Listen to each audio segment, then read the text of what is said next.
সম্মানিত দর্শক শ্রোতা, আসসালামু আলাইকুম। আজকের বিষয় হচ্ছে এই সেনাপ্রধান ডক্টর ওয়াকারুজ্জামান দানব সৃষ্টি করেছে, এক কথায় প্রকাশ, এবং তা বাস্তবে একবারে 100% রাইট। সেই দানবই হয়তোবা তাকে খেয়ে ফেলবে, এমনই একটা আশঙ্কা করা যাচ্ছে। সে বিষয়ে আপনাদের সাথে সংক্ষেপে শেয়ার করছি। দেখেন, বাংলাদেশে যত সেনাবাহিনীরা যত কু করেছে, তাদের পতন কি করুণ অবস্থানে হয়েছে, এটা ইতিহাস সাক্ষী। বাংলাদেশে বিশ্বের সকল রাষ্ট্রে রিপাবলিকান থাকবে, আবার ডেমোক্রেট পার্টি থাকবে, বিভিন্ন দেশে কংগ্রেস থাকবে, বিজেপি থাকবে, কিন্তু বাংলাদেশে আওয়ামী লীগ এবং বিএনপি থাকতে পারবে না। এই মিশন নিয়ে এই সেনাবাহিনী দীর্ঘ বছর ধরে, দীর্ঘ যুগ ধরে তারা কু করেই চলেছে। কারণ হচ্ছে তারা আইএসআই ধারা প্রশিক্ষণপ্রাপ্ত।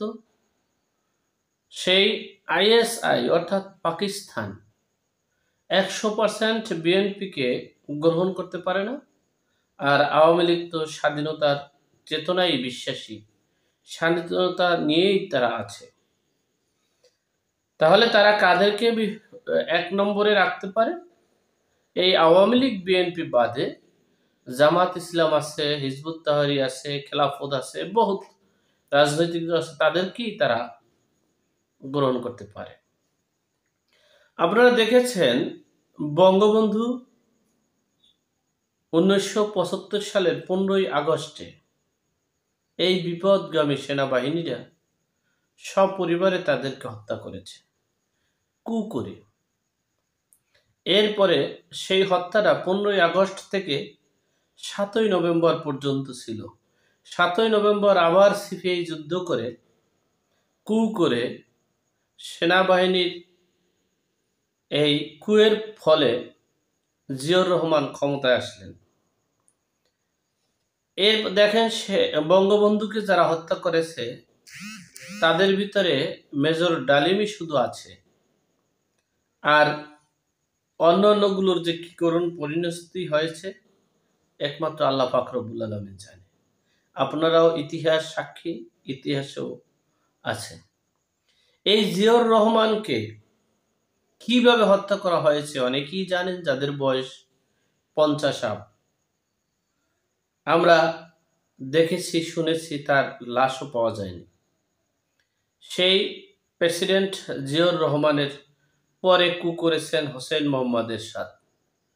এই হোসেন মোহাম্মদ এরশাদ কু করার পরে দেশে এই সামরিক শাসন, অর্থাৎ তারা সকলেই চেয়েছে আওয়ামী লীগ এবং বিএনপি, এই বিএনপিকে শেষ করার শুরুটা হয়েছে হোসেন মোহাম্মদ এরশাদ দিয়ে।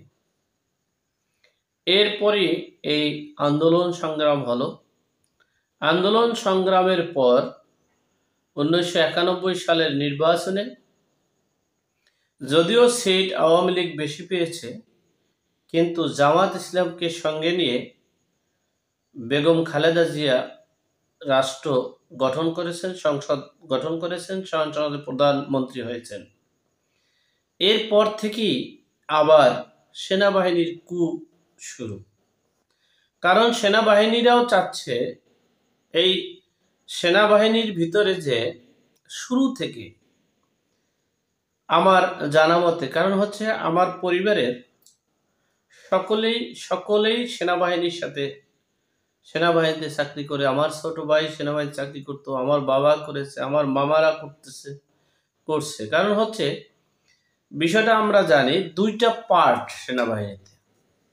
একটা হলো স্বাধীনতার পরাশক্তির একটা পার্ট, আর একটা হলো স্বাধীনতার পক্ষ শক্তির একটা পার্ট।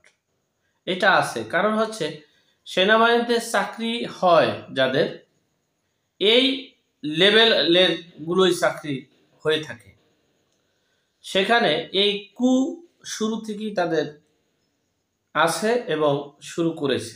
আপনারা জানেন 2006 সালে তারা আবার একটা কু করেছিলেন এই আওয়ামী লীগ বিএনপিকে বাতিল করার জন্য। সেই আওয়ামী লীগ বিএনপিকে বাতিল করার জন্য তারা সামরিক শাসন জারি করে ক্ষমতায় নিয়েছিলেন। শেখ হাসিনা খালেদা জিয়াকে জেলে দিয়েছিলেন। কিন্তু সে সময় তাদের রাজনীতির প্ল্যাটফর্মে এই আইএসও ট্রেনিং প্রাপ্ত এই যে বর্তমান যে সময়ে আসছে, যারা প্রকাশ্যে বলেছে আমরা সশস্ত্র বিপ্লব করে হাসিনার পতন করাতাম, সেই রকমের একটা গোষ্ঠী সশস্ত্র বাহিনী সৃষ্টি না হওয়ার কারণে সে সময় নির্বাচন দিতে বাধ্য হয়েছে। আর তখনই এই এই জাতিসংঘের মহাসচিব বলেছে আমরা সেনাবাহিনীর সাথে 100% সমর্থন থাকার কারণে আমাদের সিদ্ধান্ত ভুল ছিল, আমরা ভুল করেছিলাম। যাই হোক, এরপরে এই আওয়ামী লীগকে শেষ করার জন্য, আওয়ামী লীগকে মাইনাস করার জন্য এই সেনাবাহিনীতে কু হয়েছে। যদিও আওয়ামী লীগের নেতাকর্মীরা এটা বলে নাই, কারণ হচ্ছে তারা আবার এই আওয়ামী লীগের নেতাকর্মীদেরকে সেফ রেখে এরপরে তাদেরকে আবার জীবনের নিরাপত্তা দিয়ে বর্ডার ক্রস করেছেন। অনেকেই আবার তাদের হেফাজতে আছে, বিদেয়ী তারা এটা প্রকাশ্যে বলতে চাচ্ছে না, বলে নেই। কিন্তু প্রকাশ্যে না বললেও একবারে স্পষ্ট সাদা, একবারে ক্লিয়ার হয়ে গেছে যে সেনাবাহিনীরা, এই সেনাপ্রধান ওয়াকারুজ্জামান তিনি এই কুটা করেছেন। দেখেন, তিনি হাসনাত সার্জিসকে ব্যবহার করেছেন, আর হাসনাত সার্জিসকে শিখিয়েছেন হাসনাত সার্জিসের মতো লোকদেরকে দানবের মতো তৈরি করে এই দেশে মব কালচার শুরু করেছেন, তৌহিদি মব, তৌহিদি জনতা শুরু করেছেন। এখন সেই তৌহিদি মব জনতাই চাচ্ছে যিনি দানব সৃষ্টি করেছেন, যিনি সশস্ত্র বিপ্লবের সকল সফলতার কাঠামো সবকিছু তৈরি করেছেন, তাকে খাওয়ার জন্য প্রস্তুতি নিয়েছেন। কারণ দানবের তো ক্ষুধা অনেক বেশি, বিদেয়ী তিনি এই স্পষ্ট হয়ে গেছেন। কারণ হচ্ছে বাংলাদেশে এমন যোগ্য অভিজ্ঞ রাজনীতিবিদ আছেন, তাদেরকে বাদ দিয়ে সার্জিস হাসনাতকে ক্যান্টনমেন্টে ডাকে, ক্যান্টনমেন্টে যায়, আর সেই সার্জিস হাসনাত ক্যান্টনমেন্টে গিয়ে আলোচনা করে, আবার সেই আলোচনা ফাঁস করে। আপনার একটাবার ভাবতে পারেন, একজন বিএনপি নেতাকে যদি এককভাবে মির্জা ফখরুল ইসলামকেও যদি ক্যান্টনমেন্টে ডাকে, কিন্তু তিনি একা যাবেন না আমার মনে হচ্ছে, এবং চাইলেও সবার অনুমতি, সবার সাথে যোগাযোগ করে, সেন্ট্রালের সাথে যোগাযোগ করে তারপরে যাবেন। কিন্তু দেখা গেছে সার্জিস এবং হাসনাত তারা গেছে, কাউকে বলেনি। এই দেশে যদি সেনাবাহিনী কু না করত, এই যে 7.62 এই স্নাইপার অস্ত্র, সে অস্ত্রগুলো বের করে নেই কেন? এরপরে যখন বলেছে যে ডক্টর ইউনূসকে রাষ্ট্রের প্রধান করায় আমি বুকে পাথর বেঁধে মেনে নিলাম, তখন মুখে কলা দিয়েছিল, আঙ্গুল দিয়ে শুনতে পেরেছে। কারণ কি? অবশ্যই দুর্বলতা আছে। যখন বলেছে সশস্ত্র যুদ্ধের মাধ্যমে হাসিনাকে পতন করব, সে অস্ত্রগুলো কোথায়? কে সেই অস্ত্র দিয়েছে? এর ট্রেনিং কোথা থেকে আসছে? কারা ট্রেনিং করেছে? সেটা কি সেনাবাহিনীর দায়িত্ব নয়? সেনাবাহিনী আমরা অনেকেই, আমিও ব্যক্তিগতভাবে মনে করছিলাম যে সেনাবাহিনী হয়তো বা এই মুহূর্তে তাদের সাথে ওরকম ডাকে নাই বা বসে নাই, কিন্তু আসলেই সার্জিস হাসনাত সত্য কথা বলেছে, কিন্তু সত্য কথা বলতে গিয়ে সেনাবাহিনীর হাটের হাড়ি ভেঙে দিল, এটাই এখন বিষয়। সেনাবাহিনী এই যাবৎ যত কু করেছে তাদের অবস্থা খুবই করুণ অবস্থা হয়েছে। এখন দেখার বিষয় এই কুয়ের সুফল তো তেমন ভালো হওয়ার কথা নয়, ভালো হবেও না। হয়তোবা সার্জিস হাসনাতের সফলতা হতে পারে, কিন্তু সেনাবাহিনীর কতটুকু সফলতা হবে একমাত্র আল্লাহ পাক রব্বুল আলামিন জানে। কারণ ইতিহাস সাক্ষী, ইতিহাস থেকে আমরা জানছি, ইতিহাস থেকে পেয়েছি যে 1975 সালের পর থেকে যে সেনাবাহিনীর কু হয়েছে, সেই সেনাবাহিনীদের স্থান কোথায় ছিল, সেই সেনাবাহিনীরা কোথায় আছে। দূরে যাবেন কেন, অনেকেই তো দেখেছেন 7 সালের 8 সালের ঘটনা, তারা এখন কোথায় আছে?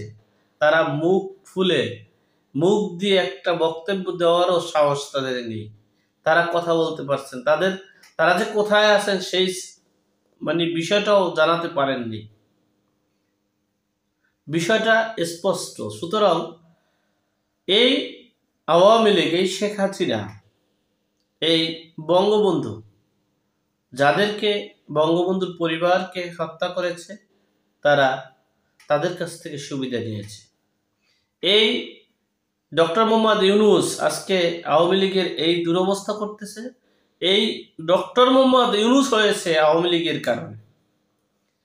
ওয়াকারুজ্জামান সেনাপ্রধান আজকে দেশের যে কু করেছে, এটা একবারে স্পষ্ট। এটা আমার কথা নয়, আমার বক্তব্য নয়। আমি অদম মানুষ, অতটা বুঝিও না, আমি অদম মানুষ অতটা জানিও না, কিন্তু যেটা শুনি, জানি, শিখি, দেখি কাগজ কলমে, সেই বিষয়টাই একটু বিশ্লেষণ করে আপনাদের সাথে শেয়ার করি। এর খেসারত, চরম খেসারত দিতে হবে। যাই হোক, এখন দেখার বিষয়, সময়ের অপেক্ষা। হাসনাত না ওয়াকার, ওয়াকার না হাসনাত, সেটা সময়ের ব্যবধানে সব কিছু ফুটে উঠবে। আল্লাহ আমাদের সকলের বিপদ আপদ বালা মুসিবত থেকে হেফাজত করুক। আমিন। আসসালামু আলাইকুম।